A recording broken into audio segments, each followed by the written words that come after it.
So really this requires this shift in our mentality, right? So digital analytics really brought to the forefront this shift in our mentality. And there's two types of shifts that your book talks about. The first is strategic and the second is tactical.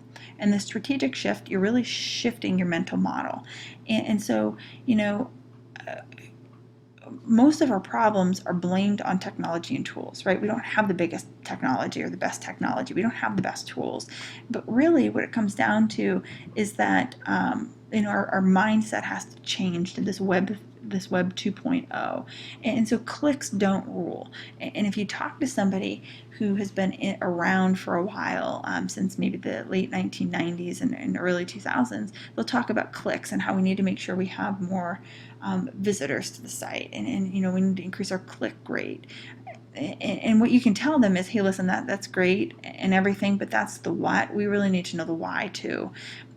This is the combination of both the head and the heart, right? So the head is telling us click, click, click, but the heart really has to understand what's going on and the why and the passion behind it and the customers and why they're doing what they're doing. The second change, the tactical shift, you change your thinking and your tools. And so this is where you embrace this concept of what we call multiplicity. And so in the traditional business intelligence world, which some of you are very familiar with, we were taught to seek the single source of truth. Bring everything together into this one place, build this huge system, which takes lots of time, and then celebrate. But on the web, it doesn't work like that. And in fact, we really follow the model of ready, fire, aim. And so we get enough information to make ourselves dangerous. We go ahead and we launch a website, and then you sit there and you watch the analytics and you watch the customers interact with it and you fix it. This is not, stand at the top of the hill, build the snowball, watch it go down the hill as it completely plummets and plunder small children on its way down the hill and go, oh, well, that didn't work out very well. Your job is to run in front of the snowball and remove the children and break down the snowball if you need to and divert the path and change the course of action so that whatever the heck reason that you built the snowball in the first place, whatever that job that you built this to do is actually getting done. And usually that involves money, right, and conversions. So we want to make sure that what we set out to do is actually happening, and we don't want to be paralyzed. The paralysis by analysis, it doesn't work on the web. I once had an IT director tell me that it was going to take me 9 years, it was going to take them 9 years to redo our website redesign. And in that time, our website would have been completely redesigned at least twice, if not 3 times. And again, making modifications to the web page on a daily basis. So I don't know what the math is for 9 years times 365, but daily we'd be making changes. And so we would be losing time, and that just was absolutely unacceptable to us. So again, the strategic shift from mental models and the tactical shift from thinking and tools is crucial.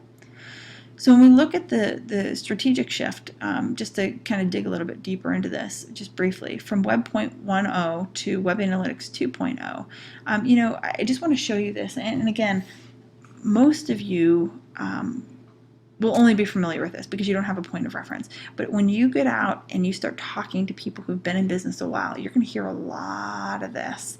And your job is to make sure that they're focused over here. So not to dig into this too much here, but the clickstream analysis, right? Clicks rule. Well, no, clicks don't rule. It's the why and the what together. The head rules in Web 1.0. It's all quantitative. Well, it's the head and the heart. It's both quantitative and qualitative. The scope is me. Tell me all about my organization. Well, okay, but now the analysis scope is us and the competitors. So we have a bounce rate, and our bounce rate decreased. How are our competitors doing? Well, their bounce rate decreased at twice the rate ours did. Okay, we have a problem. In the old system, it was data leads to report, you get to you, then your boss, and the boss forwards it on.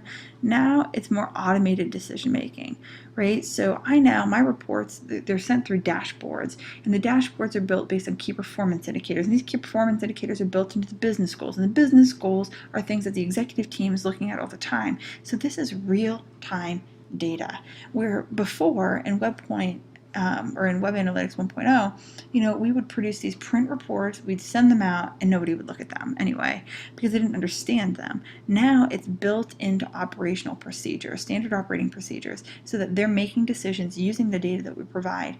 But it's done in ways that they're familiar with and in their terminology and what things that they're interested in knowing. In 1.0, it was very discreet, and we would do it once in a while. It would be a big process. And now in 2.0, it's continuous. Kind of in 1.0, think of it more as summative evaluation, right? So we'd run a campaign and we'd kind of benchmark at the beginning, and then we'd see at the end how things went. Now, if you're not on your analytics 3 times a week, you're out of luck. Because it's, and again, one of your authors said this, it's like going to the gym, right? If you're only going to do it once in a while, you might as well just not do it at all. In 1.0, HIPPO's rule. In 2.0, customers rule. And that, if again, if you want to focus in on one thing, customer centricity is key in all of this. You're focused on the customers and what they want, and what they say goes. The tactical shift, so we talked about the strategic shift, kind of digging into the tactical shift. I just gave you this in terms of scope to show you, and some of these tools are a little outdated and there's new tools on the market, but this shows you as you dig into analytics, right? You have clickstream and multiple outcomes and experimentation and testing and voice of the customer, competitive intelligence, and then insights, which we love. There are tools to measure all of those. And so it's not just one, right? So we don't, and we're going to talk a lot about Google Analytics, which is clickstream, okay? But it's not just clickstream. It's also about understanding, the multiple outcomes, and it's also understanding the optimization, right? The experiments and testing. And so we're going to talk about Google Web Optimizer as well in this class. It's not just about the voice of the customer. It's about all of these together and how they work together. And so you don't need all of these tools, but you certainly need more than one. So multiplicity minimums. So a lot of you are going to step out and you're know enough to be dangerous. You're going to step into a business and they're going to say, wait a minute, do we need all these things? Do we have to do all of this stuff? We're this tiny little business, right? We're a nonprofit. What should we really be looking at? So just as an overview, if you're a small business, the 3 things that you should be focusing on are clickstream, outcomes, and voice of the customer. If you're a medium-sized business, which Mercier would be considered medium-sized, so that should be a key here. You're thinking about outcomes, clickstream, voice of the customer, and testing. Of course, the bigger you get, the more stuff you need to be focusing on. So now we get into competitive intel, deep back-end analysis, site structure, and gaps. Now, does that mean that Mercier doesn't look at competitive intel, deep back-end analysis, or site structure and gaps? Absolutely not. It just means that those aren't our primary focuses. The biggest piece is that you're looking at more than one. So where does data analytics fit into an organization? If you were the CEO or the head of human resources and you have this, yes, we need digital analytics, where do we put them? Well, what's interesting is if you take a look at this wheel, web analytics really affects a lot of different areas. And so a lot of them sit in PR and social media and marketing and advertising, communications.